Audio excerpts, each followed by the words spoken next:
6 Unsung Heroes of the American Revolution. From an asthmatic Quaker to a notorious traitor, learn about 6 amateur soldiers who were among the lesser-known heroes of the American Revolution. Henry Knox. From Henry Knox's days as a teenage street brawler in Boston, fighting was in his blood. Although the co-founder of the Boston Grenadier Corps lacked a military education, he knew where to find it on the shelves of his shop, the London bookstore. The plump, 24-year-old bookseller quickly impressed George Washington when he arrived in 1775 to take command of the Continental Army during the Siege of Boston.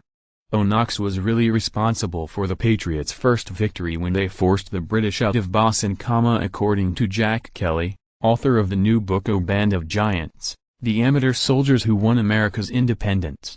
Tasked with transporting cannons from the recently captured Fort Ticonderoga, Knox managed to move the heavy artillery over 300 miles of winter terrain using enormous ox-drawn sleds until they pointed at the British from Dorchester Heights and forced their evacuation. Washington, who Kelly says had an extraordinary knack for reading men and sensing ability, chose Knox over more experienced veterans as his chief artillery officer. Knox managed the logistics for Washington's crossing of the Delaware River and ran the siege at Yorktown that forced the British surrender. Washington's trusted advisor also served as the first Secretary of War for the new United States. Nathaniel Green. Nathaniel Green was the unlikeliest of military heroes. Born a Quaker, raised a pacifist and afflicted with asthma, the Rhode Island native was even denied election as an officer in the Kentish Guard militia he helped to form in 1774 because of his pronounced limp. Green, however, taught himself to be a great soldier by reading books on military tactics,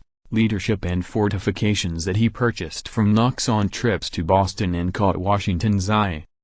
He had never been in a battle in his life. Yet Washington saw his talent. Kelly says, Green was appointed the youngest brigadier general in the Continental Army in 1775 and was promoted to major general under Washington the following year. After successes at the battles of Trenton and Germantown, Green served ably as a quartermaster after Valley Forge and as commander-in-chief of the Southern Army in a campaign that forced British Commander Charles Lord Cornwallis out of the Carolinas as a prelude to Yorktown. He was thought of so highly that it was traditionally thought that Washington would have chosen Green to be commander-in-chief of the Continental Army had anything happened to him. Kelly says, Jon Stark credit, Hulton Archive. When news of the shots fired at Lexington and Concord on April 19, 1775, reached Jon Stark in New Hampshire the following day, the 46-year-old farmer and sawmill operator immediately recruited 400 men and marched to Boston. The French and Indian War veteran led his regiment into the Battle of Bunker Hill on June 17, 1775, and posted them in a noticeable gap in the Patriots' defense from which they prevented the British from getting around the American line. If the British had gotten into the rear, the Patriots would have been routed. Kelly says, so Stark saved the day at Bunker Hill. While the Patriots ultimately lost the battle, thanks to Stark they inflicted severe casualties on the British. 2 years later, Stark's militia stopped the momentum of the British advance from Canada at the Battle of Bennington. When the elderly Stark sent his regrets for his inability to attend an 1809 reunion of veterans from that battle, he closed with the exhortation "O live free or die," which was adopted as the New Hampshire state motto in 1945. Daniel Morgan credit, stock montage. Daniel Morgan was a natural fighter. Kelly says, he grew up on the frontier and for fun fought in no-holds-barred brawls. In the summer of 1775, the rowdy Virginian answered the call for volunteers and commanded the first troops specifically recruited for a national army by the Continental Congress. Morgan's group of backwoods Virginia riflemen participated in the Siege of Boston and answered Washington's call for recruits in the failed invasion of Canada. Nicknamed Old Wagoner for his work driving supplies during the French and Indian War,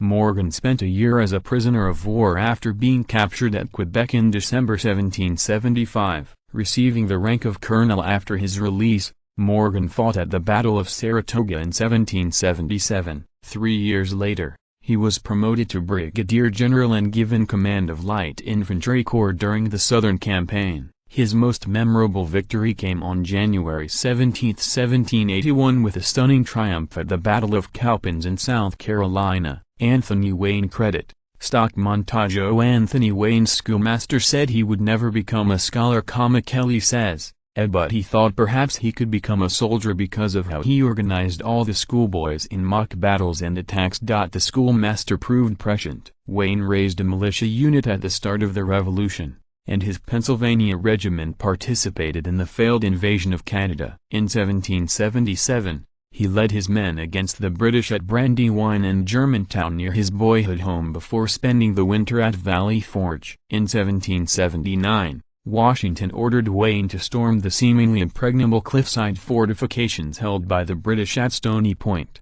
New York. The daring nighttime assault, in which his men employed only bayonets as weapons, lasted a mere 30 minutes and earned the brigadier general the moniker of Mad Anthony Wayne. Benedict Arnold credit. Stock montage. Although Benedict Arnold is certainly one of the most familiar names from the American Revolution, his heroics in support of the patriot cause have been overshadowed by his notorious duplicity.